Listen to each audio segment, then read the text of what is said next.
Alguns mesos abans del 1976, el pintor tortosí Cèsar Estrany va proposar al poeta Salvador Espriu que comentés uns dibuixos que havia fet sobre personatges de l'època clàssica. En van fer un llibre.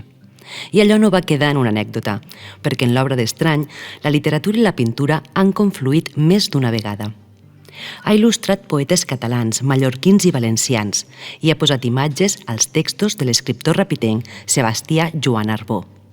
Nascut a Tortosa el 1948, Estrany comença a pintar des de ben jove. Es va llicenciar en Filosofia i Lletres a Barcelona, uns estudis que el van dotar d'un pòsit cultural que s'ha fet notar durant tota la seva carrera pictòrica.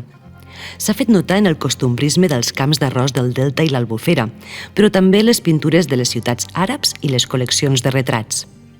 La seva obra s'ha exposat a Tortosa, a Barcelona, a Madrid, a Palma, a Múnich, a Stuttgart, a Buenos Aires i als Emirats.